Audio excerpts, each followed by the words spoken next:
ఆయన వెనుకబడిన వర్గాల గొంతును వినిపించారు మొదటి నుండి కూడా. చేవెళ్లలో ప్రచార బాధ్యతలు ఎక్కువగా కాసాని వీరేష్ గారు తీసుకున్నారు. కాసాని జ్ఞానేశ్వర్ గారి నామినేషన్ రిజెక్ట్ చేయించడానికి ఎందుకు విశ్వ ప్రయత్నాలు జరిగాయి? ఎవరి ప్రయత్నాలు చేశారు? మాక్సిమం వాళ్ళు ట్రై చేశారు. ఎందుకంటే మోహన్ రెడ్డి గారు ఆయన కాంగ్రెస్ లీడర్ అయితే బీసీలకు దమ్ము ధైర్యం ఉంటే ఈసారి మీ బీసీ అభ్యర్థినే గెలిపించుకోండి అని మాట్లాడారు. మీకు హెల్ప్ చేయడానికి ఆయన ఆ వర్డ్స్ మాట్లాడారా? ఆన్ అండ్ యావరేజ్ 54 to 56% ఉన్నటువంటి బీసీలకి వాళ్ళ యొక్క రిప్రజెంటేషన్ చూస్తే it is less than 10%. Congress వైపే చూస్తారు ప్రజలని కాంగ్రెస్ చెప్తోంది. బీఆర్ఎస్ వైపు అసలు ఎందుకు చూడాలి? బీఆర్ఎస్ గురించి ప్రజలు ఏమనుకుంటున్నారు? కొత్త వ్యక్తులు కాదు కాబట్టి వాగ్దానాలు చెప్పాల్సిన అవసరం లేదు. మీరు ఇంతకు ముందు మాట్లాడుతూ ఒక పెద్ద స్టేట్మెంట్ పాస్ చేశారు. ఓడిపోయే సీట్లు బీసీలకు ఇస్తారు, అరాకొరా సీట్లు ఇస్తారు అని. ఎగ్జాంపుల్స్ చెప్పగలరా? చాలా ఉన్నాయి. హైదరాబాద్ సీట్లు దాన్ని లీడ్ చేస్తారు కాబట్టి వాళ్ళు చేస్తారు. కానీ చేవెళ్ల రాజకీయం బీసీల చుట్టూ తిరుగుతుంది అని ఒకవైపు అంటే, ఇంకోవైపు కాదు భూముల చుట్టూ తిరుగుతుంది అనే టాక్ వినిపిస్తోంది. అక్కడ గొంతెత్తి మాట్లాడేవారు కంపల్సరీ బీసీలకు సంబంధించినటువంటి ప్రతినిధులు ఎక్కువ మంది ఉంటారు. ఒకసారి ఎంపీగా పనిచేసినటువంటి విశ్వేశ్వర్ రెడ్డి గారికి కాకుండా, అధికార పార్టీలో ఉన్న రంజిత్ రెడ్డి గారికి కాకుండా కాసాని జ్ఞానేశ్వర్ గారికి ఓటు ఎందుకయ్యారు? పేద ప్రజలు ఖచ్చితంగా ఇంత చిన్న బాధపడ్డా కూడా ఆయన తట్టుకోలేడు. కాబట్టి వాళ్ళ యొక్క గొంతై మాట్లాడాలని అంటే ఖచ్చితంగా ఆయనకు ఓటేయాలి.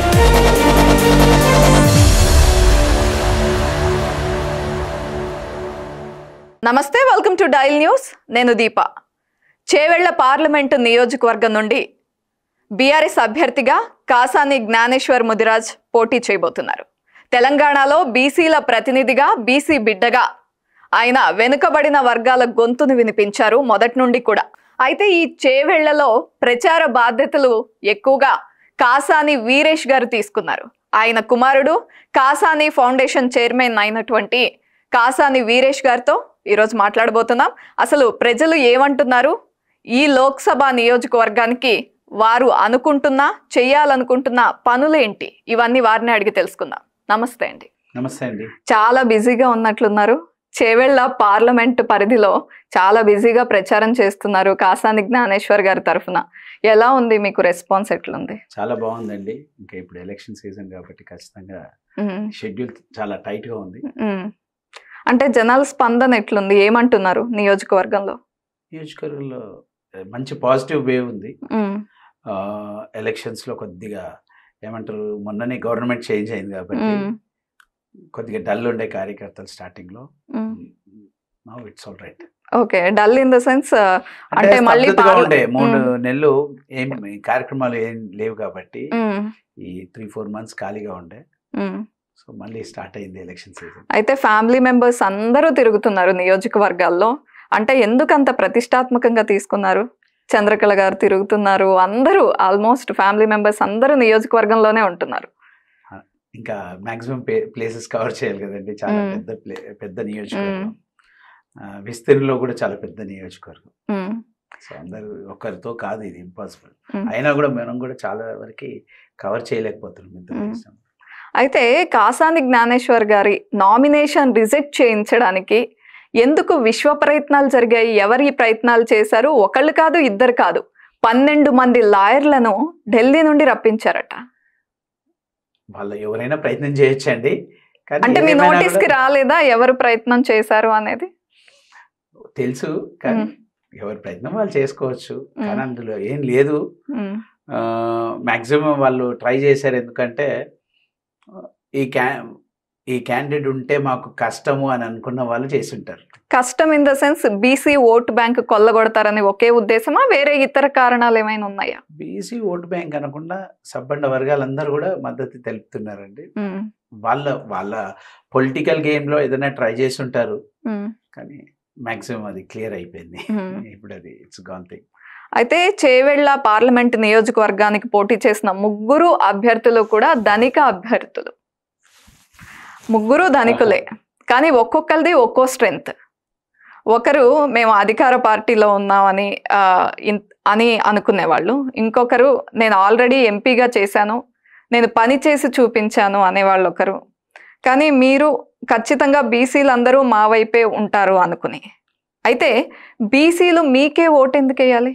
ఏదేమైనా కానీ బీసీలు మాకే ఎందుకు ఓటు వేయాలి అనే కంటే, సబ్బండ వర్గాలకు సంబంధించినటువంటి ఒక ప్రతినిధిగా మనము కాసాని జ్ఞానేశ్వర్ గారిని పార్లమెంట్కి పంపించాలని అక్కడ ఉన్నటువంటి నాయకులు, ప్రజలు కూడా కోరుతున్నారు. ఎందుకంటే చాలా సంవత్సరాల నుంచి ఆ ప్రాంతంతో ఈ ఏమంటారు సత్సంబంధాలు మెయింటైన్ చేస్తూ, అక్కడ పూర్వం జిల్లా పరిషత్ చైర్మన్గా ఉన్నప్పుడు కానివ్వండి, అధికారంలో ఉన్నా లేకున్నా, పదవిలో ఉన్నా లేకున్నా, ఆ ప్రాంతంతో అక్కడ ఉన్నటువంటి ప్రజలతోటి, నాయకులతోటి మంచి రిలేషన్స్ మెయింటైన్ చేస్తూ, వాళ్ళకి ఏ ఆపద వచ్చినా కూడా అందుబాటులో ఉంటూ మంచి చేయడానికి ప్రయత్నం చేయడానికి కృషి చేస్తున్నటువంటి వ్యక్తి కాసాని జ్ఞానేశ్వర్ గారు. సో సబ్బండ వర్గాలకు సంబంధించినటువంటి ఆ యొక్క ప్రాంతం ఎందుకు అంటున్నానంటే, ఎక్కువగా ఒక 90% ఓట్లు ఎస్సీ, ఎస్టీ, బీసీ, మైనారిటీ ఉన్నాయి.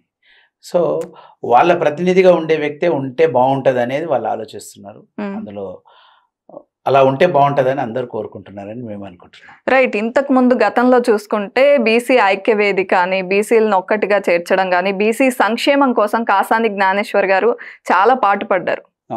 అయితే ఇప్పుడు పార్లమెంట్లో బీసీల కోసం ఏ నినాదంతో వెళ్దాం అనుకుంటున్నారు? పార్లమెంట్ ఎలక్షన్స్లో వచ్చేసరికి ఎలక్షనీరింగ్ టైపే ఉంటుందండి. మనకి చేవెళ్ళ పార్లమెంట్కి వచ్చేసరికి 29 lakhs ప్లస్ ఉన్న ఓట్స్ని కనుక కౌంట్ చేసుకుంటే మనకి ఆల్మోస్ట్ 16.5 lakhs ఓన్లీ బీసీలే ఉన్నాయి. కానీ చేవెళ్ళ ప్రాంతము డీలిమిటేషన్లో చేవెళ్ళ నియోజకవర్గం ఏర్పడినప్పటి నుంచి ఒకే సామాజిక వర్గానికి చెందిన వారు ఎన్నుకోబడుతున్నారు. రెడ్డి సామాజిక వర్గం వారా అనుకోండి, రెడ్డి సామాజిక వర్గం వారు వాళ్ళు కూడా మాకు చాలా సపోర్ట్ చేస్తున్నారు. రెడ్డి సామాజిక వర్గంలో ఉన్నటువంటి నాయకులు కూడా మేము కాసాని జ్ఞానేశ్వర్ గారికి మద్దతు ఇస్తున్నామని చెప్పడం జరిగింది. అయితే ఇక్కడ ఒక పాయింట్ మాట్లాడాలి. మీరు రెడ్డి సామాజిక వర్గం వారు మాకు కూడా సపోర్ట్ చేస్తున్నారన్నారు. మొన్న ఈ మధ్య ఒక బ్రేకింగ్ న్యూస్ చూసాము. మోహన్ రెడ్డి గారు, ఆయన కాంగ్రెస్ లీడర్, అయితే బీసీలకు దమ్ము ధైర్యం ఉంటే ఈసారి మీ బీసీ అభ్యర్థినే గెలిపించుకోండి అని మాట్లాడారు. అంటే అదేంటి, ఆయన మీకు పని చేస్తున్నారా, మీకు హెల్ప్ చేయడానికి ఆయన ఆ వర్డ్స్ మాట్లాడారా, లేకపోతే ఎందుకు మాట్లాడారా, ఎట్లా చూస్తున్నారు ఆ వ్యాఖ్యల్ని మీరు? ఆ వ్యాఖ్యల్ని మేము పాజిటివ్గానే చూస్తున్నాం. ఎందుకంటే అతను ఏ ఉద్దేశంతో అన్నాడో మనకు సంబంధం లేదు, కానీ అలా ఛాలెంజ్ చేసినాడు కాబట్టి దాన్ని ఒక ఛాలెంజ్గా తీసుకొని సబ్బండ వర్గాలందరూ కూడా ఎంత ధనికుడికైనా, ఎంత అట్టడుగునటువంటి వ్యక్తికైనా ఒకే ఒక ఓటు ఉంది. ఆ ఓటు రూపంలో కరెక్ట్గా కనుక కన్సాలిడేట్ అయితే ఎక్కువ శాతం ఉన్నటువంటి సబ్బండ వర్గాలకు సంబంధించినటువంటి వ్యక్తి కాసాని జ్ఞానేశ్వర్ గారు కాబట్టి వారికే గెలిచే అవకాశాలు ఎక్కువగా ఉంటాయని మేము ఆశిస్తున్నాం. సో ఆయన ఇచ్చినటువంటి ఛాలెంజ్ స్వీకరించాం. అందరికి ప్రజలకు కూడా మేము అదే కోరుతున్నాం, ఏంటంటే మన యూనిటీ లేదని అనుకుంటున్నారు, మన యూనిటీ ఏందో చూయిద్దాం. బీసీలు కానివ్వండి, ఎస్సీలు కానివ్వండి, ఎస్టీలు కానివ్వండి, మైనార్టీలు కానీ వీళ్ళందరికీ కూడా మేము అపీల్ చేస్తున్నాం, మనకు ఒకసారి ఒక అవకాశం ఇవ్వండి అని. దాన్ని ఒక పాజిటివ్గానే తీసుకున్నాం. మోహన్ రెడ్డి గారు ఏదైతే చేశారో ఆ కామెంట్ ని పాజిటివ్ గానే చేయించారు. బీఆర్ఎస్ పార్టీనే అట్లా వ్యాఖ్యలు చేయించింది, వాంటెడ్ గానే ఇది జరిగింది అనేది ఒక మాట ఉంది. చాలా మంది అనుకోవచ్చండి, కానీ ఎవరు కూడా ఆ వర్డ్స్ యూజ్ చేస్తే అది ఎవరు హర్షించరు. అది చాలా తప్పు. ఎందుకంటే అతను ఏ ఉద్దేశంలో అన్నాడు అనేది మనకి సంబంధం లేదు. ఎందుకంటే ఎప్పుడు మనం ఆయనను చూసింది లేదు, ఆయన గురించి నాకు పర్సనల్గా బేసిక్గా నాకైతే పెద్దగా పరిచయం లేదు అతను. కానీ అక్కడ తెలుసుకుంటే ఏంటంటే అతను ఇంతకు ముందు కూడా ఇలాంటి వ్యాఖ్యలు చేస్తాడు. ఆయన కొద్దిగా భూస్వామి, కొద్దిగా ఆయనకు ఉన్నటువంటి వేల కోట్ల ఆస్తులో ఆయనకు ఉన్నటువంటి ఒక డిబేట్లో ఏదో జరిగింది, దానికి ఛాలెంజ్ ఇస్తున్నాడు అనేది తెలిసింది మాకు. తర్వాత తెలుసుకుంటే అక్కడ మహేశ్వర నియోజకవర్గంలో ఉంటాడు అతను.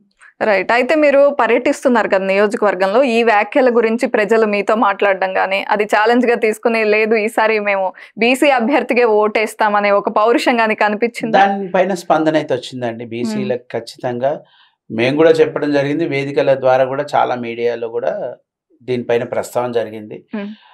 వాస్తవం కూడా అది ఛాలెంజ్గా తీసుకొని మనకి అతను ఒక ఛాలెంజ్ విసిరాడు, దాన్ని స్వీకరించి దాన్ని ఒకటి గెలిచే విధంగా చేద్దామని మన ప్రయత్నం, దాన్ని ఒక పాజిటివ్గానే మనం ఆలోచించి let's do unite this BC voters అనే కాన్సెప్ట్ తీసుకున్నాం. రైట్.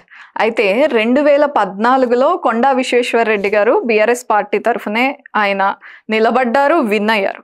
కానీ ఆ తర్వాత పొసగలేదో, వాళ్ళిద్దరికి ఏ డిఫరెన్సెస్ వచ్చాయో ఆయన వేరే పార్టీ వైపు వెళ్ళారు. ఆ తర్వాత రంజిత్ రెడ్డి గారు, ఆయన కూడా బీఆర్ఎస్ లో విన్ అయ్యారు, ఇప్పుడు కాంగ్రెస్ పార్టీ తరఫు నుండి పోటీ చేస్తున్నారు.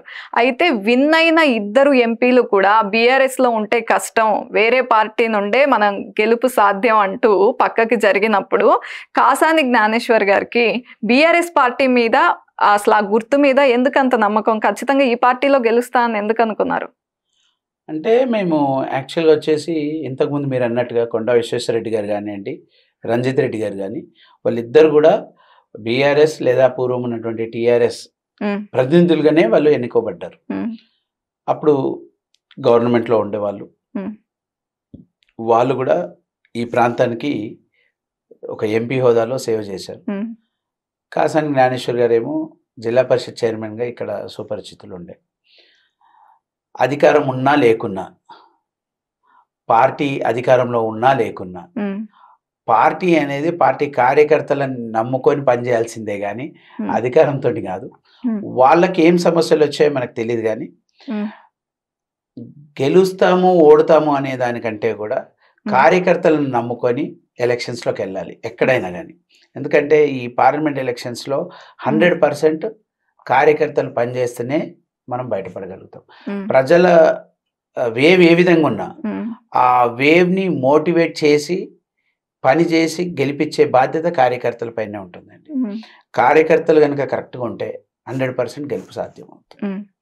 మీరు ప్రజల్లో తిరుగుతున్నారు, అయితే ప్రజల స్పందన కానీ వాళ్ళ ఆలోచన విధానం కానీ ఏమైనా గమనించారా? అంటే ఈ మధ్యన మోదీ వేవ్ ఉంది, ఖచ్చితంగా ఈసారి పార్లమెంట్కి సంబంధించిన ఎలక్షన్స్లో బీజేపీకే ఎక్కువ సీట్లు వస్తాయని వాళ్ళు, కాంగ్రెస్ అధికారంలో ఉంది కాబట్టి కాంగ్రెస్ వైపే చూస్తారు ప్రజలని కాంగ్రెస్ చెప్తోంది. బీఆర్ఎస్ వైపు అసలు ఎందుకు చూడాలి? బీఆర్ఎస్ గురించి ప్రజలు ఏమనుకుంటున్నారు? మీ ప్రశ్నలోనే జవాబు ఉందండి. మీరే చెప్తున్నారు, మోడీని చూసి బీజేపీకి ఓటేయాలి, రేవంత్ రెడ్డి గారిని చూసి కాంగ్రెస్కి వేయాలి. మరి బీఆర్ఎస్ లో ఎవరిని చూసి వేయాలి? కేసీఆర్ గారిని చూసి ఓటేయాలి. అంతే కదా మీరు చెప్పిన దాంట్లో. వేవ్ ఏ విధంగా ఉన్నా కూడా క్రిస్టల్ క్లియర్ అండి. ఒకటి వేవ్ అయితే క్రియేట్ చేయగలిగారు బీజేపీ వాళ్ళు, ఏంటంటే రామ మందిర నిర్మాణం అని. రామ మందిర నిర్మాణం కానివ్వండి, నేషనల్ లెవెల్లో మోడీ గారు చేసుకున్నటువంటి ఆ బ్రాడ్ ఎలివేషన్ ఏదైతే చేసుకున్నారో దాని మీద ఖచ్చితంగా వాళ్ళకి ఆ ఒక ఫ్లేవర్ ఉంటుంది. అలాగే 10 సంవత్సరాలు అధికారంలో ఉన్నామన్న ఆ నెగిటివ్ షేడ్ కూడా వాళ్ళ మీద ఉంటుంది. అది వాళ్ళు ఆలోచించట్లేదు. ఒకటి. రెండోది, అట్లా వస్తే మళ్ళీ బీఆర్ఎస్ కూడా అధికారంలో ఉంది 10 సంవత్సరాలు, వచ్చింది కాబట్టి నెగిటివిటీ మరి ఎంపీ పార్లమెంట్ మీద ఉండదా? వచ్చింది కాబట్టి అసెంబ్లీ మీద పడిందండి ఆల్రెడీ. అయితే పార్లమెంట్ మీద పడదా? దానికి ఇప్పుడు సింపతి స్టార్ట్ అవ్వాల్సిన టైం వచ్చింది. ఎందుకంటే ఎప్పుడైతే రాష్ట్రం విడిపోయిందో ఆ విడిపోయినప్పటి నుంచి ఒకే పార్టీ ఒకే ప్రభుత్వం ఉండడం వల్ల ప్రజలు ఏంటంటే ఇంకా కొత్తదనం ఏదైనా ఉంటుందేమో, ఇంకేదైనా బెటర్గా ఉంటుందేమో అని ఆలోచన చేసి మార్పు చేసి చూశారు. మార్పు చేయగానే కరెంటు పోతుంది, మార్పు జరగగానే కష్టాలు వస్తున్నాయి, రైతులకి చాలా కష్టాలు వస్తున్నాయి. మా వాగ్దానాలు చాలా విచ్చలవిడిగా ఇచ్చేయడం జరిగింది. కానీ ఆ వాగ్దానాలను నమ్మి ప్రజలు ఓటేశారు. వాళ్ళు ఇప్పుడు బాధపడుతున్న విషయం కూడా మనం చూస్తున్నాం. ఎందుకంటే ఈ 4 నెలలు 5 నెలల ప్రాంతంలోనే ఒక సుమారు 150 నుంచి 160 రోజుల ప్రాంతంలో ఎంత చేంజ్ వచ్చిందంటే, డిసెంబర్ 10వ తారీఖు రోజున రైతులకి రుణమాఫీ జరుగుతుంది అని అంటే రైతులు తెలంగాణ రాష్ట్ర వ్యాప్తంగా నమ్మి ఓటేశారు. ఎందుకంటే కాంగ్రెస్ లాస్ట్ టైం అప్పుడు 2004లో కూడా మనము రైతుల కోసం పెద్దపీట వేస్తారు, ఇవేవైతే రాజశేఖర రెడ్డి గారి నాయకత్వంలో జరిగినప్పుడు ఏదైతే వచ్చిన ప్రభుత్వం ఏదో మొదటి సంతకం దాని మీదనే పెట్టారు. అలా ఫీల్ అయ్యి వాళ్ళు ఇంకా బెటర్గా వస్తుందన్న ఆలోచనతో వాళ్ళు మ్యాండేట్ ఇచ్చారు మొన్న రేవంత్ రెడ్డి గారికి. డిసెంబర్ 10 పోయింది, ఫిబ్రవరి 10th అయిపోయింది, ఇప్పుడు August 15th లోపల అంటున్నారు. అది కూడా రావాలి అని అంటే బీఆర్ఎస్ కోటేయాలని మేము చెప్తున్నాం. ఎందుకంటే మేము చెయ్యకపోతే, మాట ఇచ్చి మాట తప్పితే ఖచ్చితంగా రిజల్ట్ చేంజ్ అవుతుంది. ప్రజలు అనేది ఒక ఏమంటారు, ఒక వార్నింగ్ అలారం ఇవ్వాలి అని అంటే ఇప్పుడు బీఆర్ఎస్ పార్టీకి ఓటేస్తే ఖచ్చితంగా అది అలారం లెక్కనే ఉంటుంది అని చెప్తున్నాం మేము. ప్రజల్లో ఏంటంటే మేము ఒక ప్రతిపక్ష హోదా ఇచ్చారు, ఆ ప్రతిపక్ష హోదాని ఒక ప్రజల తరఫున వాళ్ళకి రావాల్సినటువంటి ఏదైతే హామీలు ఏవైతే ఇచ్చి గవర్నమెంట్లో ఉన్నారో వీళ్ళు కాంగ్రెస్ పార్టీ, ఆ పార్టీ కంపల్సరీ అవి ఇంప్లిమెంట్ చేసే బాధ్యత, ఇంప్లిమెంట్ చేయాల్సిన బాధ్యత వాళ్ళదైనప్పుడు, ఇంప్లిమెంట్ చేయనప్పుడు ప్రజల యొక్క గొంతు అయి ప్రశ్నించడానికి ప్రతిపక్షం ఉంటుంది. ఆ ప్రతిపక్షము బీఆర్ఎస్ పార్టీ ఉంటుంది. రైట్. అయితే సో దానికి మద్దతు ఇవ్వమని అడుగుతున్నాం. సబ్బండ వర్గాల కోసమే మేము ఈ ప్రయత్నము పోటీ అంటున్నారు కదా, మీరు పార్లమెంట్లో వాళ్ళ కోసం ఏ నినాదాలు ఎత్తుకుంటారు? జనాభా దామాషా పద్ధతిలో సబ్బండ వర్గాలతో పాటు సంపన్న వర్గాలకు కూడా అందరికీ కూడా రిజర్వేషన్స్ ఉండాలనేది మా ఆలోచన. ఎందుకంటే ఎవరికైనా ఒకే ఓటు అనే ఒక కాన్సెప్ట్ ఉన్నప్పుడు వాళ్ళ ఎంతమంది శాతం జనాభా ఉంటారో వాళ్ళ యొక్క ప్రతినిధులు ఆ సభలో ఉండాలి. ఎందుకంటే ఆ సెక్షన్ ఆఫ్ పీపుల్కి న్యాయం జరగాలంటే ఆ సెక్షన్ ఆఫ్ పీపుల్లో నుంచి వచ్చినటువంటి ప్రతినిధులు అయితే వాళ్ళ గురించి చెప్పగలుగుతారు. ఎస్సీలకి ఎస్టీలకి రిజర్వేషన్స్ ఇచ్చారు అంబేద్కర్ గారు, అలాగే బీసీలకు కూడా రిజర్వేషన్స్ ఉండాలని మేము కోరుతున్నాం. దాని గురించి చాలా సంవత్సరాలుగా పోరాటాలు జరుగుతున్నాయి. అది కావాలి అని అంటే అక్కడ ప్రతినిధులు కూడా ఎంపీలుగా సబ్బండ వర్గాలకు సంబంధించినటువంటి, బీసీలకు సంబంధించినటువంటి వ్యక్తులు కూడా అక్కడ ఉండాలి. బీసీలకి చాలా సంవత్సరాలుగా ఎప్పుడైనా కానీ అరకొర సీట్ వేస్తారు, అది కూడా ఓడిపోయే సీట్లు ఆడాడిచ్చేది. ఈ ఎలక్షన్స్లో మరీ ప్రత్యేకంగా ఏంటంటే తెలంగాణ రాష్ట్రంలో మొన్న జరిగినటువంటి ఎలక్షన్ రిజల్ట్ చూసిన తర్వాత మరీ పర్టికులర్గా బీసీ వాదానికి ఒక ఊతమిచ్చినట్టు అయింది. అన్ని మేజర్ పార్టీలు 14 మందికి, ఈ యొక్క 9 నియోజకవర్గాల్లో 14 మందికి సీట్లు ఇవ్వడం జరిగింది. కొన్ని చోట్ల ఇద్దరిద్దరికి, చాలా చోట్ల ఒక్కొక్కరికి వచ్చిన అవకాశం. సో మ్యాక్సిమం మేము ప్రజలని, బీసీలని ఏం కోరుతున్నామంటే ఒక మేజర్ పార్టీలో నుంచి ఒక బీసీ అభ్యర్థి ఉంటే వాళ్ళకి మద్దతు ఇవ్వమంటున్నాం. ఇద్దరున్న చోట ఎవరైతే బీసీ గలాన్ని వినిపించగలుగుతారని మీరు నమ్ముతారో వాళ్ళకి మద్దతు ఇవ్వమని అడుగుతున్నాం. ఎందుకంటే ఇప్పుడు కనుక మనము బీసీ వాదాన్ని కనుక మనం సపోర్ట్ చేసుకోలేకపోతే మనకు రాబోయే రోజుల్లో పార్లమెంట్లో రేపు పెను మార్పులు జరగబోతున్నాయని బీజేపీ వాళ్ళు ఆల్రెడీ హెచ్చరించారు. మనకు రావాల్సినటువంటి వాటా మనకు రావాలంటే మన ప్రతినిధులు అక్కడ ఉండాలి. ఈ ఎలక్షన్స్ అనేటివి చాలా కీలకం, బీసీలకు మరీ ముఖ్యంగా చాలా అవసరం. సబ్బండ వర్గాల కోసము, పేద ప్రజల కోసము మాట్లాడే గొంతులు అక్కడ ఉంటే మాత్రం ఖచ్చితంగా వాళ్ళు పోరాడి బీసీలకు చట్టసభల్లో రిజర్వేషన్స్ తీసుకొచ్చే ఛాన్స్ ఉంది ఈసారి. కాబట్టి ఈ అపీల్ మనం ప్రజలకు ఇన్ జనరల్ ఏమడుగుతున్నామంటే, మీరు ఇన్ని ఏళ్ళు మీరు పరిపాలించారు, మా సబ్బండ వర్గాలకు కూడా ఒక అవకాశం ఇవ్వండి అని అంటే ఇచ్చే పరిస్థితి లేదు. ఎందుకంటే మనకి మేజర్ పార్టీలకు సంబంధించినటువంటి నాయకులు ఎక్కువ కూడా వేరే ప్రభావితం చేసేటువంటి నాయకులకే ఇచ్చేవాళ్ళు. కానీ ఈసారి ఫస్ట్ టైం చాలా వరకు ఒక చేంజ్ అనేది వచ్చింది. మనకు ఒక 50% ఛాన్స్ ఉంది. ఇప్పుడు మనం కరెక్ట్ కనుక ఓటు పోలరైజేషన్ అయితే, బీసీ ఓట్స్ పోలరైజేషన్ అయితే ఖచ్చితంగా 9 మంది బీసీ ఎంపీలు పార్లమెంట్కి పోయే ఛాన్స్ ఉంది ఈసారి. సో ఆ యొక్క నినాదంతో మేము అందరినీ కూడా ఇన్ జనరల్గా కూడా అడుగుతున్నాం, బీసీ వాదానికి ఊతం ఇవ్వండి, బీసీ ఉద్యమానికి ఒక తొలి అడుగుగా మన యొక్క పార్లమెంట్ ఎన్నికల్లో మన తీర్పునివ్వండి, మన యొక్క స్టాండ్ని ఇస్తే ఖచ్చితంగా రాబోయే రోజుల్లో బీసీల యొక్క రాజ్యాధికారం దశగా పయనిస్తారు. రైట్. ఈ వేదికని, ఈ ఎలక్షన్స్ ని ఈ బీసీల కోసము, ఈ యొక్క బీసీల పోరాటానికి ఒక వేదిక కావాలని మేము కోరుకుంటున్నాం. రైట్. మీరు ఇంతకు ముందు మాట్లాడుతూ ఒక పెద్ద స్టేట్మెంట్ పాస్ చేశారు, ఓడిపోయే సీట్లు బీసీలకు ఇస్తారు, అరాకొరా సీట్లు ఇస్తారు అని. ఎగ్జాంపుల్స్ చెప్పగలరా? చాలా ఉన్నాయి, హైదరాబాద్ సీట్లు అలాంటివి చాలా ఉన్నాయి. అంటే బీసీలు ఊరుకుంటారా? అట్లా ఓడిపోయే సీట్లు ఇస్తే ఫైట్ చేయరా? అదే కదండి ఇప్పటివరకు అయింది, ఫైట్ అవుతుంది. కానీ ఎన్నో సంవత్సరాల తర్వాత ఇప్పుడు మనము ఓవర్ నైట్ ఏదన్నా అడిగితే వచ్చేది కాదు. ఓవర్ నైట్ ఏది జరగలేదు. మన ఇండియన్ ఇండిపెండెన్స్ చూడండి, అలాగే తెలంగాణ స్టేట్ ఫార్మేషన్ గొడవలు చూడండి. 1968-69లో స్టార్ట్ అయినటువంటి ఉద్యమము 2014లో దాని రిజల్ట్ చూసాం. బీసీ కమిషన్, మండల్ కమిషన్ ఏర్పాటు చేసినటువంటి ఆ యొక్క ఉద్యమము ఇంకా మనకి ఆ ఫలాలు దక్కలేవు. లోకల్ బాడీస్ వరకు వచ్చినాయి. కానీ మెయిన్గా ఎక్కడైతే చట్టాలు చేయాలో స్టేట్ అసెంబ్లీ కానివ్వండి, పార్లమెంట్లో కానీ ఆ రిజర్వేషన్స్ లేకపోవడం వల్ల ఆ బీసీ రిప్రజెంటేషన్ చాలా తక్కువ పర్సెంటేజ్ ఉంటుంది. ఆన్ అన్ యావరేజ్ 54 to 56% ఉన్నటువంటి బీసీలకి అక్కడ వాళ్ళ యొక్క రిప్రజెంటేషన్ చూస్తే it is less than 10% I can say. మొన్న కూడా చూడండి మీరు, ఎప్పుడు అన్ని పార్టీలకు ఇది వర్తిస్తుంది. సో మొన్న జరిగినటువంటి మార్పును కూడా చూసి ఒక చిన్న ఎగ్జాంపుల్ చెప్తాను. మొన్న లాస్ట్ ఎలక్షన్స్లో ముదిరాజ్ అనే కమ్యూనిటీకి ఎక్కువ శాతం ఉన్నటువంటి, బీసీలో అత్యధిక శాతం ఉన్నటువంటి ముదిరాజ్ కమ్యూనిటీకి సీట్లు కరెక్ట్గా ఇవ్వలేదు అన్న ఒక్క పాయింట్ తోటి బీఆర్ఎస్ ఓటమికి అది కూడా ఒక ముఖ్య కారణమైంది. దాన్ని ఇమీడియట్గా అన్ని పార్టీలు కరెక్షన్ చేసుకొని ఇప్పుడు వచ్చినటువంటి పార్లమెంట్ ఎన్నికల్లో ప్రతి మేజర్ పార్టీ ఒక్కొక్క సీట్ ఇచ్చింది. సీట్ ఇచ్చుడేంది, అదే కనుక రిజర్వేషన్స్ ఉంటే 100% అన్ని పార్టీలు వాళ్ళకి ఒక రిప్రజెంటేటివ్, బీసీ రిప్రజెంటేటివ్ ఉండేవాళ్ళు. ఇది 100% మనకు కావాలి అని అంటే బీసీలకు రిజర్వేషన్స్ చట్టసభల్లో కావాలి. ఆ రిజర్వేషన్స్ చట్టసభలతో పాటు కూడా మనకి అన్నిటికీ లింక్ ఈ యొక్క చట్టాలు చేసే సభలో మన వాళ్ళు లేకపోవడం వల్లే. ఇంకా వెనకబడితనానికి ఎందుకు పోతున్నారు అని అంటే అక్కడ మన రిప్రజెంటేషన్ లేకపోవడమే. నార్త్లో వచ్చింది, నార్త్ ఇండియాలో కొద్దిగా బీసీ వాదం వచ్చింది, దాన్ని కూడా తొక్కేశారు ఓవర్ ఎ పీరియడ్.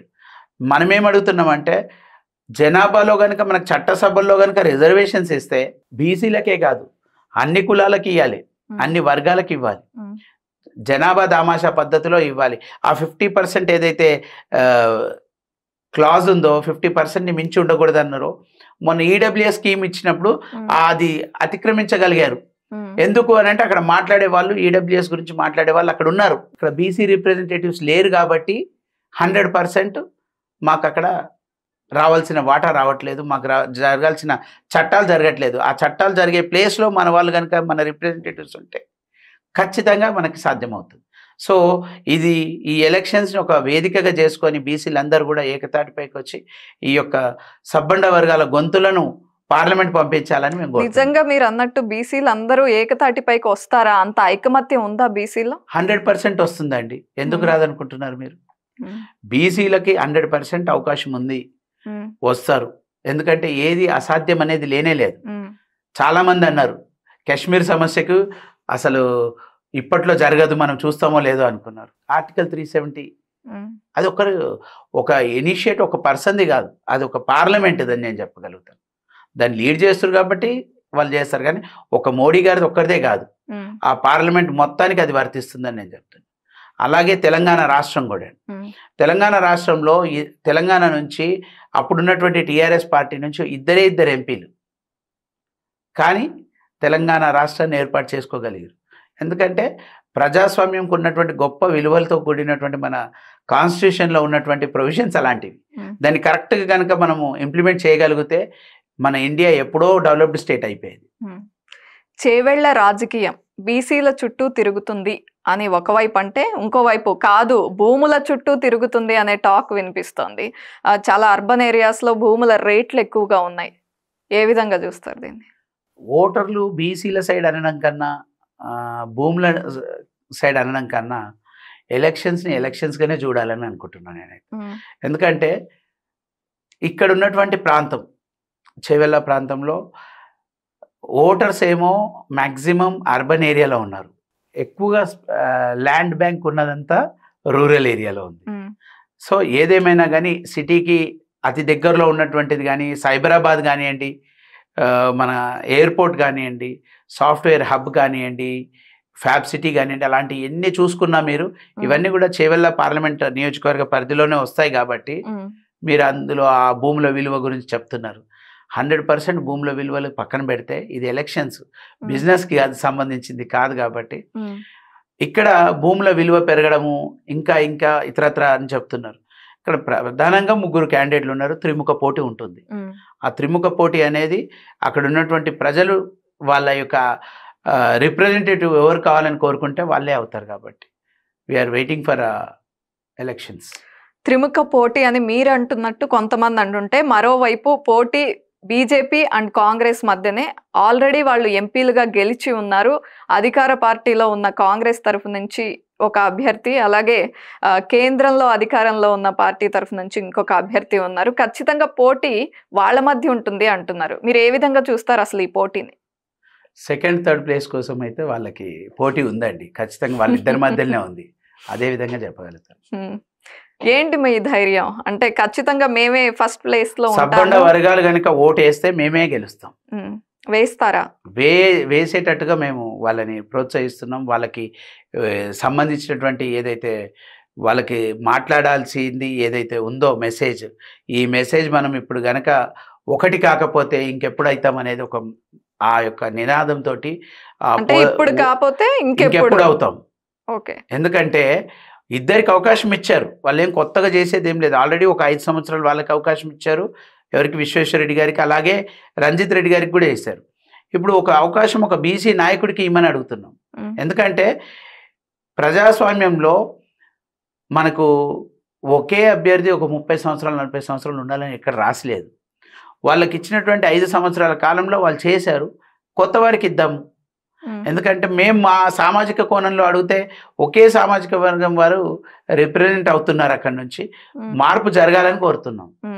బీసీలకు సంబంధించినటువంటి మరీ ముఖ్యంగా బీసీల నుంచి ఒక రిప్రజెంటేటివ్ లేడు అక్కడ. ఎస్సీ ఎస్టీ మైనార్టీలకు సంబంధించి గొంతై మాట్లాడుతున్నటువంటి అభ్యర్థి అక్కడ పోటీలో ఉన్నారు కాబట్టి వారికి మద్దతు ఇవ్వమని అడుగుతున్నాం. ఆయన ఏమి ఏదో ఇమీడియట్గా పారాషూట్ వేసుకొని దిగిన నాయకుడు కూడా కాదు. అక్కడి నుంచి గత 2.5 దశాబ్దాలుగా అక్కడ పనిచేసినటువంటి వ్యక్తి. ఎలాంటి పోస్ట్ అక్కడ ఏమంటారు ఎలక్షన్స్లో ఎప్పుడు ఎలక్షన్స్ తోటే మాట్లాడే వ్యక్తి కాదు. అతనికి సుదీర్ఘ రాజకీయ అనుభవం ఉన్న వ్యక్తి. కానీ ఇక్కడ నేను మా యొక్క కాంగ్రెస్ క్యాండిడేట్ని కానివ్వండి, బీజేపీ క్యాండిడేట్ని కూడా వాళ్ళకి అవకాశం ఇచ్చారు, వాళ్ళు వాళ్ళ యొక్క పనితీరు చూపించారు. ఇప్పుడు ఇంకో అవకాశం ఇవ్వమని అడుగుతున్నాం. ఎందుకంటే వారు లేకపోతే వీరు, వీళ్ళు లేకపోతే వారు, ఇద్దరి మధ్యనే కాదు కదండి, ఎవరైనా రావచ్చు, మేము కాకపోతే ఇంకోరైనా కూడా రావచ్చు. రైట్. కానీ మార్పు జరుగుతూ ఉండాలి. సో దట్ మనము ఎప్పటికప్పుడు కొత్త ఆలోచనలు చూడాలి, కొత్త వ్యక్తులతోటి వాళ్ళు ఏ విధంగా పనిచేస్తారనేది ఆలోచన ఉండాలి. ఇప్పుడు ఏ విధంగా అయితే మనము బీఆర్ఎస్ గవర్నమెంట్ ఉంది, కొద్దిగా చేంజ్ చేసి చూద్దామని అనుకున్నారు ప్రజలు, అలాగే వీళ్ళిద్దరిని పక్కన పెట్టి చేంజ్ చేసి చూడమని అడుగుతున్నాం మేము కూడా. రైట్. చేవెళ్ల పార్లమెంట్ నియోజకవర్గ పరిధిలో 29 లక్షల పైచిలుకు ఓటర్లు ఉన్నారు. అయితే ఇందులో 60% మంది బీసీలు ఉన్నారు. ఇంకొంత శాతం 4 లక్షల మంది ఓటర్లు ముదిరాజ్ సామాజిక వర్గానికి చెందిన వారు ఉన్నారు. మీరు అన్నట్టు సబ్బండ వర్గాలకు చెందిన వారు కొంత పర్సెంటేజ్ ఉన్నారు. వీరందరి గురించి మీతో ఎప్పుడైనా కాసాని జ్ఞానేశ్వర్ గారు ఏం డిస్కస్ చేశారు? ఎప్పుడైనా మాట్లాడితే ఎలాంటి డిస్కషన్ జరుగుతుంది? అంటే మా స్ట్రెంగ్త్ అడిగారు మీరు ఇంతకుముందు కూడా. మా స్ట్రెంగ్త్ వాళ్ళే, బీసీలు, ఎస్సీలు, ఎస్టీలు, మైనార్టీలు, అలాగే అగ్రవర్ణాల్లో ఉన్నటువంటి పేదవారు. రెడ్డిలో కూడా చాలా మంది పేదవాళ్ళు ఉంటారు. మా ఫైట్ కానీ మా ఆలోచన విధానం కానీ వాళ్ళందరినీ కూడా ఈక్వల్గా ఉండాలి, వాళ్ళందరికీ సమానంగా చూడాలి. రెడ్డిలో ఉన్న వాళ్ళు కూడా అట్టడుగున ఉన్న వాళ్ళు ఉన్నారు, వాళ్ళ కోసం కూడా మేము పోరాడుతున్నాం. 2005లో ఎప్పుడైతే 93 బీసీ కులాలు స్థాపించారో ఐక్యవేదిక అని, అప్పుడు ఉమ్మడి ఆంధ్రప్రదేశ్లో చాలా చోట్ల అన్ని 93 క్యాస్ట్లు ఒకే డిస్టిక్లో ఉండవు. అన్ని డిస్టిక్లు కలిపితే ఓవరాల్గా ఆంధ్రప్రదేశ్ మొత్తంలో యునైటెడ్ ఆంధ్రప్రదేశ్లో 93 బీసీ కులాలు ఉంటాయి. తర్వాత ఎప్పుడు ఏ గవర్నమెంట్ వచ్చినా కొన్ని క్యాస్ట్లని బీసీలలో కలుపుతూ అది 114 చేశారు. సో ఓవర్ ఏ పీరియడ్ అది అయిపోయిన తర్వాత అక్కడ కూడా మనకు రావట్లేదని ఒక బీసీల కోసమే ప్రత్యేకంగా ఒక పార్టీ ఉండాలని మన పార్టీ అని మన పార్టీని కూడా స్థాపించాం. అప్పుడే ప్రజారాజ్యం అనే పార్టీ కూడా సామాజిక న్యాయం, ఆత్మగౌరవం, రాజ్యాధికారం అనే ఒక మాకు వాళ్ళకి ఉన్న సింగిల్ ట్యాగ్ లైన్ తోటి పొత్తులో వెళ్ళి కంటెస్ట్ చేశారు. ఆ ఎలక్షన్స్లో వెరీ షార్ట్ టైం ఉండడం వల్ల రీచ్ కాలేకపోయాం. దాని తర్వాత తెలంగాణ యాజిటేషన్ స్టార్ట్ అయింది. సో బీసీ ఏదైతే నినాదం ఉండేనో, బీసీలకు రాజ్యాధికారం కావాలని ఏదైతే నినాదం ఉండేనో, ఆ యొక్క తెలంగాణ మూమెంట్ అది ఇంపార్టెంట్ అనుకున్నాం కాబట్టి దాని సైడే ఫోకస్ అయ్యారు. ఇప్పుడు తెలంగాణ అయిపోయింది, తెలంగాణ తర్వాత తెలంగాణ, ఆంధ్రప్రదేశ్ 2 రాష్ట్రాలుగా అయిపోయినాయి. అది కూడా అయ్యి 10 సంవత్సరాలు అవుతుంది. ఇప్పుడు బీసీల కోసం పోరాడాల్సిన అవసరం ఉంది. బీసీలకు రావాల్సినటువంటి న్యాయమైనటువంటి హక్కు ఎవరి వాటా ఎంతమంది ఉంటే అంతమందికి ఉండాలి. జనాభా దామాషా పద్ధతిలో రిజర్వేషన్స్ ఉండాలి. రెడ్డిలకు కూడా రిజర్వేషన్స్ ఉండాలి, బ్రాహ్మణ్స్ కూడా ఉండాలి, చౌదరులకు కూడా ఉండాలి, వైశ్యులకు ఉండాలి, అందరికీ ఉండాలి. ఎవరి సామాజిక వర్గం ఎంత ఉంటే ఆ విధంగా ఉండాలి. ఎందుకంటే మన గవర్నమెంట్ స్కీమ్స్ కానివ్వండి, గవర్నమెంట్ మనం చదువుకున్నటువంటి దాంట్లో కూడా క్లియర్గా మన క్యాస్ట్ సర్టిఫికేట్ అడుగుతున్నాం. సో క్యాస్ట్ని విడదీయడం అనేది ఇండియాలో ఇట్స్ ఇంపాసిబుల్. కాబట్టి లా మేకింగ్ హౌసెస్లో మన వాళ్ళ రిప్రజెంటేటివ్స్ ఉండాలనేది మా ఆలోచన. సో వారు చెప్పేది ఒకటే ఏంటంటే, బీసీలు కనుక మనకి కరెక్ట్గా పోలరైజ్ అయ్యి మనకేస్తే ఎదుటివారు ఎంత ఇచ్చినా ఏమిచ్చినా వాళ్ళు ఏం తీసుకున్నా బీసీ వాదానికి కట్టుబడి ఉంటారని నాకు నమ్మకం ఉంది. మనం ఖచ్చితంగా గెలుస్తున్నాం నాన్న. కాకపోతే ఈ రీచ్ వెళ్ళాలి కంపల్సరీ. బీసీలకు ఒకటిగా ఉంటే ఏం జరుగుతుంది, ఏం న్యాయం చేయగలుగుతాం అనేది వాళ్ళకి రీచ్ అయితే మాత్రం 100% బీసీ వాదానికి గెలుపు అనేది ఉంటుంది. అయితే చెప్పారు నాకు. రైట్. అయితే కాసాని జ్ఞానేశ్వర్ గారు జీవితం అంతా అలుపెరగని పోరాటమే చేశారు బీసీ సంక్షేమం కోసం. మీరు అన్నట్టు మన పార్టీ పెట్టారు, బీసీ ఐక్యవేదిక పెట్టారు, అలాగే ఒక న్యూస్ ఛానల్ కూడా స్థాపించారు అప్పట్లో, సత్య టీవీ అంటూ. అంటే గొంతు వినిపించాలి బీసీలకు సంబంధించి అనుకున్నారా?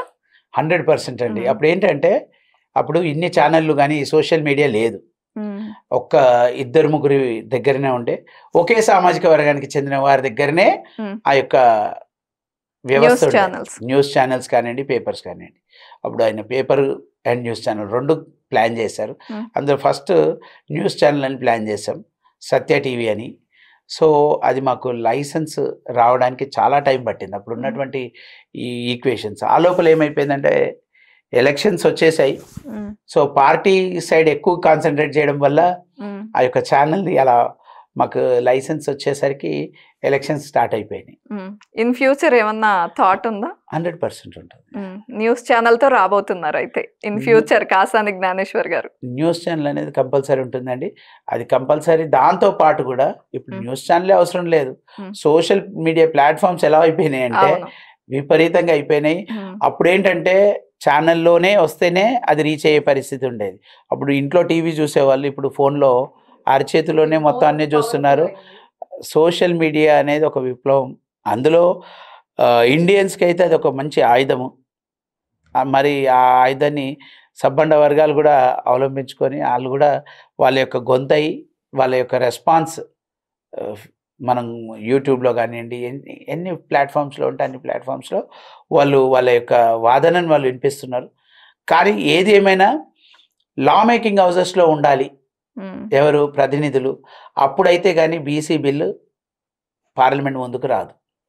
బీసీ బిల్లు రావాలి అని అంటే అక్కడ గొంతెత్తి మాట్లాడేవారు కంపల్సరీ. అక్కడ ప్రతినిధులు, బీసీలకు సంబంధించినటువంటి ప్రతినిధులు ఎక్కువ మంది ఉంటేనే అది అవకాశం లభిస్తుంది. రైట్. అయితే ఇంతకుముందు మనం మైనారిటీల గురించి మాట్లాడుకుందాం. మైనారిటీ ఓటర్స్ అందరూ ఇంతకుముందు బీఆర్ఎస్ వైపు ఉండేవాళ్ళు, అంటే టీఆర్ఎస్గా ఉన్నప్పుడు సపోర్ట్ చేసేవాళ్ళు. ఇప్పుడు కొంత కాంగ్రెస్ అధికారంలోకి వచ్చేసరికి అటు షిఫ్ట్ అవుతోంది అనిపిస్తోంది అంటున్నారు కూడా.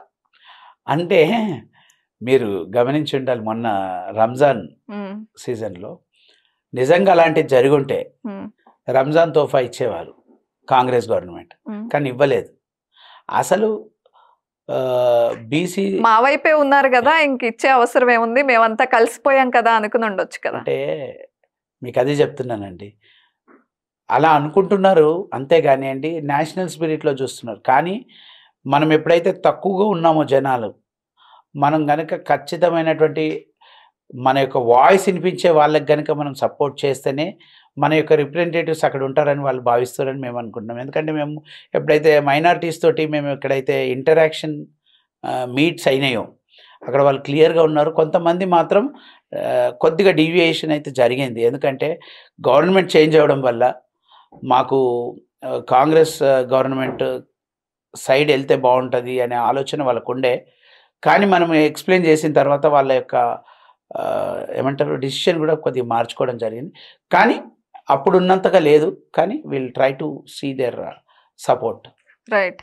చేవెళ్ల పార్లమెంట్ నియోజకవర్గానికి కాసాని జ్ఞానేశ్వర్ గారు ఇచ్చే ప్రామిసెస్ ఏంటి, ఏం చేస్తారు? మీతో ఏమన్నా చెప్పారా? నాతోనే కాదు, ప్రజలతో కూడా చెప్పారు. ఎందుకంటే ఇంతవరకు ముగ్గురు ఏం చేశారో చూసాం. ఆయన జిల్లా పరిషత్ చైర్మన్గా ఏం చేశారో చూసాం. ఎంపీగా ఇద్దరు అభ్యర్థులు ఉండే వాళ్ళ ఎంపీ అభ్యర్థులే కాదు, ఎంపీలుగా వాళ్ళ యొక్క సేవలు కూడా అందించారు. వాళ్ళందరూ చూశారు. వాళ్ళ యొక్క పనితనాన్ని చూసే చేయమంటున్నాం. ఇప్పుడు కొత్త వ్యక్తులు కాదు కాబట్టి వాగ్దానాలు చెప్పాల్సిన అవసరం లేదు. సో వాళ్ళ యొక్క విధానాన్ని, వాళ్ళు ఏ విధంగా అయితే ప్రజలతోటి ఉన్నారో, ఇంటరాక్షన్లో ఏ విధంగా ఉన్నారో, వాళ్ళ ఎవరి మ్యాండేట్ వాళ్ళు ఏది ఇచ్చుకున్నా కానీ సంక్షేమం గురించి ప్రతి ఒక్కరు చెప్తారండి. సంక్షేమం అనే దానికంటే కూడా వాళ్ళకు రావాల్సినటువంటి వాటా ఏదైతే సెంట్రల్ గవర్నమెంట్ నుంచి రావాల్సినటువంటి స్కీమ్స్ కానివ్వండి, దాంట్లో రావాల్సినటువంటి మన ఇన్ఫ్రాస్ట్రక్చర్కి సంబంధించినటువంటి కానివ్వండి, ఎడ్యుకేషన్కి సంబంధించినది కానీ, హెల్త్కి సంబంధించింది కానీ 100% ఏవైనా కూడా ఏ ప్రామిసెస్ చేస్తున్నామో అవన్నీ అక్కడ గవర్నమెంట్స్ నుంచి తీసుకొచ్చి ప్రజలకి అందుబాటులో ఉంచడము, వాళ్ళకి ఆ పనులు జరిగేటట్టు చూడడము ఈ యొక్క ఎంపీల బాధ్యత. అందులో మొదటి వరుసలో కాసాని జ్ఞానేశ్వర్ గారు ఉంటారని చెప్పగలరు. రైట్. పోలింగ్ టైం దగ్గరకు వచ్చేసింది, డేట్ దగ్గర పడుతోంది. సో ప్రజలు మ్యాండేట్ ఇవ్వడానికి రెడీగా ఉండి ఉంటారు. సో ప్రజలు ఆల్రెడీ డిసైడ్ అయ్యారని మేము అనుకుంటున్నాము. ఎందుకంటే ఎక్కువగా 80% ఆల్రెడీ డిసైడ్ అయ్యి ఉంటారు. ఓన్లీ 20% ఆఫ్ ది ఓటర్స్ మాత్రమే వాళ్ళు లాస్ట్ 2-3 డేస్లో చేంజ్ అవుతుంది. ఆ ట్రెండ్ని చూసుకుంటే మాకు త్రిముఖ పోటీలోనే మేము బయటపడతామని మేము ఆశిస్తున్నాం. రైట్. మీరు అంటున్నట్టు ఆ 25% ఓటర్స్ ఇంకా డిసైడ్ అవ్వలేదు అనుకుంటున్నారు కదా, వాళ్ళకి మీరు ఏం చెప్తారు? మీరు ఎలా అప్పీల్ చేసుకుంటారు మీకే ఓటేయమని? సబ్బండ వర్గాల గొంతుకకు సంబంధించి పార్లమెంట్ వేదికను చేసుకొని సబ్బండ వర్గాలకు న్యాయం జరిగే విధంగా మాట్లాడే గొంతుకి అవకాశం ఇవ్వమని కోరుతున్నాం. ఎందుకంటే పార్లమెంట్లో మనము ఏదైతే లా మేకింగ్ హౌస్ ఏదైతే ఉందో అక్కడ చట్టసభల్లో మనం రిజర్వేషన్స్ తీసుకురాగలిగితే, ఈ రిజర్వేషన్స్ని కూడా జనాభా దామాషా పద్ధతిలో, ఇప్పుడు ఇంతకుముందు మనకి లోకల్ బాడీస్లో 32% ఉండేది, దాన్ని 26% అయింది. ఇప్పుడు ఆ ఇంప్లిమెంటేషన్ తగ్గింది. ఆ తగ్గిన దాని గురించి మాట్లాడేవారు లేరు, ఎందుకంటే వాళ్ళు బీసీలు కాదు కాబట్టి. మనమేమంటున్నామంటే 54% ఉన్నప్పుడు 54% ఇవ్వండి, 10% ఉన్న వాళ్ళు 10% ఇవ్వండి. వాళ్ళకి ఎస్సీ ఎస్టీలకు రిజర్వేషన్స్ ఉన్నాయి, వాళ్ళది కూడా జనాభా పెరిగింది, వాళ్ళకు కూడా ఉండాలి. ఎవరి జనాభా ఉంటే వాళ్ళకి ఆ రిజర్వేషన్స్ ఉండాలి. దాంతోపాటు మేము మహిళలకు కూడా 50% రిజర్వేషన్ ఉండాలని పోరాడిన వ్యక్తుల్లో మేము ఒకరు. ఇదేమంటారు, మన పార్టీలో కూడా ప్రధానమైనటువంటి పాత్ర ఉండేది ఏంటంటే బీసీలతో పాటు మహిళలకు 50% రిజర్వేషన్ అని. అలాగే కాసాని జ్ఞానేశ్వర్ గారు ఏంటంటే ఓన్లీ మహిళా సభ పెట్టారు, ఇప్పటివరకు ఎవరు పెట్టారు, ఓన్లీ మహిళలు. నిజాం కాలేజ్ గ్రౌండ్స్లో మహిళా సభ పెట్టారు ఎలక్షన్స్ ముందు. ఆ యొక్క సభలో మహిళలకు రిజర్వేషన్ రావాలి, మహిళలకు 50% రిజర్వేషన్స్ ఉండాలి అన్ని లా మేకింగ్ హౌసెస్లో. ఇప్పుడు ఏంటంటే మనకి ఈ యొక్క లోకల్ బాడీస్కి మాత్రమే చాలా రూల్స్ పెట్టారు. ఏంటంటే ఇద్దరు పిల్లలది లా, 2 చైల్డ్ ఇద్దరు మాత్రమే ఉండాలి, అంతకంటే ఎక్కువ ఉంటే వాళ్ళు నాట్ ఎలిజిబుల్ అని. అదే మరి ఎంపీలకి ఎమ్మెల్యేలకు ఎందుకు వర్తించదు? ఏమండి, మనకి ఉమెన్ రిజర్వేషన్ దీంట్లోనే ఇచ్చారు, దేంట్లో లోకల్ బాడీస్లో. చట్టసభల్లో ఎందుకు వేయలేకపోయారు? మొన్న ఇచ్చి మళ్ళీ అది 24 ఎలక్షన్స్ తర్వాత ఇంప్లిమెంట్ చేస్తామంటారు. ఆ ఇంప్లిమెంట్ చేస్తారా లేదా అనేది ఎవరికి తెలియదు. చట్టాలు చేస్తున్నారు కానీ దాన్ని ఇంప్లిమెంట్ చేయాలి. అలా ఆలోచన చేసినటువంటి వ్యక్తులకి మనం కనుక అవకాశం ఇస్తే ఖచ్చితంగా మహిళలకు, బీసీలకు అందరికీ న్యాయం జరుగుతుంది. ఆ న్యాయం జరగడానికి మేము కాసాని జ్ఞానేశ్వర్ గారికి మద్దతు ఇవ్వాలి, మీరు ఓటు రూపంలో వారిని గెలిపించాల్సిందిగా మేము ప్రార్థిస్తాం. ఒకసారి ఎంపీగా పనిచేసినటువంటి విశ్వేశ్వర్ రెడ్డి గారికి కాకుండా, అధికార పార్టీలో ఉన్న రంజిత్ రెడ్డి గారికి కాకుండా కాసాని జ్ఞానేశ్వర్ గారికి ఓటు ఎందుకు వేయాలి? మీకు ఇంతకుముందు చెప్పినట్టుగానే ముగ్గురు కూడా ఈ ప్రాంతంలో వాళ్ళు పనిచేశారు. ఇద్దరు ఎంపీలుగా, ఒకరు జిల్లా పరిషత్ చైర్మన్. జిల్లా పరిషత్ చైర్మన్గా కాసాని జ్ఞానేశ్వర్ గారు చేసినప్పుడు ఇప్పుడు ఉన్నటువంటి స్కూల్స్, అంగన్వాడీ స్కూల్స్, ప్రైమరీ మన ఎంపీపీఎస్ స్కూల్స్ కానివ్వండి, జెడ్పీహెచ్ఎస్ స్కూల్స్ కానివ్వండి, వాటర్ ట్యాంక్స్ కానివ్వండి, సంక్షేమ భవనాలు కానివ్వండి, రోడ్లు కానివ్వండి, మన ఏమంటారు చెక్ డ్యామ్స్ కానివ్వండి, ఇలా గ్రామీణ ప్రాంతాల్లో కానివ్వండి, అర్బన్ ప్రాంతాల్లో కానివ్వండి, వారు చేసినటువంటి కార్యక్రమాలు ఇప్పటికీ కనబడతాయి. వాళ్ళు చేసినటువంటి ఇన్ఫ్రాస్ట్రక్చర్, పర్మనెంట్ ఇన్ఫ్రాస్ట్రక్చర్ మీద ఎక్కువగా ఫోకస్ చేశారు. స్కూల్స్ చూడండి, మనకి మండల ఆఫీసెస్, మన గ్రామ పంచాయతీలు, ఏమంటారు అంగన్వాడీ స్కూల్స్, ఇవన్నిటికీ ఆయన టైంలోనే చాలా వరకు జరిగినాయి. దాని తర్వాత వచ్చినటువంటి గవర్నమెంట్స్ కూడా దాన్ని అప్గ్రేడ్ చేయడం అవన్నీ జరుగుతున్నాయి. మీకు ఒక చిన్న ఎగ్జాంపుల్ చెప్తాను. ఆయన జిల్లా పరిషత్ చైర్మన్ కాకముందు ఎప్పుడైతే రిటైర్ అవుతారో టీచర్స్, ఆ టీచర్స్ రిటైర్ అయిన తర్వాత సంవత్సరాల తరబడి తిరగాల్సి వచ్చిన పరిస్థితి ఉండేది. ఎందుకంటే వాళ్ళకి రావాల్సినటువంటి పెన్షన్స్ కానివ్వండి, దానికి సంబంధించినటువంటి ఫుల్ అండ్ ఫైనల్ సెటిల్మెంట్స్ చేస్తారు, ఈఎస్ఐ, పిఎఫ్ అలాంటివి. అవి చేయడానికి చాలా టైం పట్టేది. మనకు విద్య నేర్పినటువంటి గురువులను, వాళ్ళని రెస్పెక్ట్ ఇవ్వాలి అన్న ఒక చిన్న ఆలోచన కూడా లేకుండేది ఇంతకుముందు. ఈయన ఎప్పుడైతే జిల్లా పరిషత్ చైర్మన్గా అయ్యారో, ఒకరోజు వీరి గురువు గారే రిటైర్మెంట్ అయిపోయింది, అంత సన్మానం చేశారు, అయిపోయింది. తర్వాత ఒక 3 నెలల తర్వాత ఆయన ఇంకా ఆఫీస్లో, వేరే సెక్షన్ ఆఫీస్లో ఎక్కడో తిరుగుతూ ఆ లాబీలో కనిపించారు. కనిపిస్తే, ఏంది మాస్టర్ ఇక్కడ వచ్చారు అని అంటే, లేదురా ఇట్లా మన అదేంటి మన రిటైర్మెంట్ బెనిఫిట్స్ మన ఉన్నాయి, ఇంకా కాలేదు, దానికోసం అని అంటే, ఎందుకు కాలేదు ఇన్ని నెలలు అయినా అని చెప్పేసి అప్పుడే పిలిచి దాని మీద రివ్యూ తీసుకొని దీనికి ఒక సొల్యూషన్ ఉండాలి. ఎందుకంటే తల్లిదండ్రుల తర్వాత దైవంతో సమానమైనటువంటి గురువు టీచర్, వారిని ఈ విధంగా ఇబ్బంది పెట్టడం కరెక్ట్ కాదు అని చెప్పి అక్కడ ఉన్నటువంటి లూపోల్స్ ఏవైతే ప్రాబ్లమ్స్ ఉన్నాయో వాళ్ళకు ఆఫీసర్స్కి కూడా ఏవైతే అక్కడ ఏమంటారు ఆ ప్రాసెస్లో జరగాల్సినటువంటి సమస్యలు ఏవైతే ఉన్నాయో వాటి గురించి దాన్ని పూర్తిగా అధ్యయనం చేసుకొని ఒక డిసిషన్ తీసుకున్నారు. ఏంటంటే ఏ రోజైతే వారు రిటైర్ అవుతారో ఆ రోజునే వాళ్ళకి ఫుల్ అండ్ ఫైనల్గా వాళ్ళకి రావాల్సినటువంటి అన్ని సెటిల్మెంట్స్ చేయాలి అనే ఒక వాదన తీసుకోవడం. దాంట్లో భాగంగానే గురువులకి, అంటే టీచర్స్ ఎప్పుడైతే రిటైర్ అవుతారో ఆ రిటైర్మెంట్ ప్రోగ్రామ్ని అందరు అక్కడ ఉన్నటువంటి వాళ్ళు, ఇంతకుముందు కొంతమంది ఆఫీసర్స్ చందాలు వేసుకోవడము, లేదనుకుంటే అక్కడ ఉన్నటువంటి ప్రతినిధి ఎవరైనా డొనేట్ చేయడం, అలా జరుగుతుంది. ఆ డొనేషన్స్ తోటి వాళ్ళ యొక్క రిటైర్మెంట్ ప్రోగ్రామ్ చేసేవాళ్ళు. సో ఇది చూసి వారు ఏం చేశారంటే, ఎవ్వరు కూడా ఈ డొనేషన్స్ కానీ ఎవరు మీరు చందాలు వేసుకోవాల్సిన అవసరం లేదు, గురువులకి నేను ఉన్న రోజులు కంపల్సరీ వాళ్ళ యొక్క రిటైర్మెంట్ ప్రోగ్రామ్ నేనే చేస్తానని వారు సొంతంగా వారి పైసలతోటే వీళ్ళ యొక్క రిటైర్మెంట్ బెనిఫిట్స్తో పాటు ఆ రోజే ఫుల్ అండ్ ఫైనల్ సెటిల్మెంట్ చేసి వాళ్ళని సన్మానం చేసి పంపించేవారు. ఆయన టర్మ్ అయిపోయే టైంకి ఆ జిల్లా పరిషత్ చైర్మన్గా గౌరవ వేతనం వస్తుంది. ఆ గౌరవ వేతనం ₹1 కూడా తీసుకోకుండా ఒకే బ్యాంక్లో వేసి ఇంకా కొద్దిగా అమౌంట్ కూడా ఆ అకౌంట్లో వేసి దాన్ని ఫిక్స్డ్ డిపాజిట్ చేశారు, కలెక్టర్కి ఆథరైజేషన్ ఇస్తూ. ఏంటంటే అందులో నుంచి వచ్చే ఇంట్రెస్ట్ అమౌంట్ తోటి ఈ యొక్క టీచర్స్కి రిటైర్మెంట్ ఫెలిసిటేషన్ ప్రోగ్రామ్ చేయాలి అని.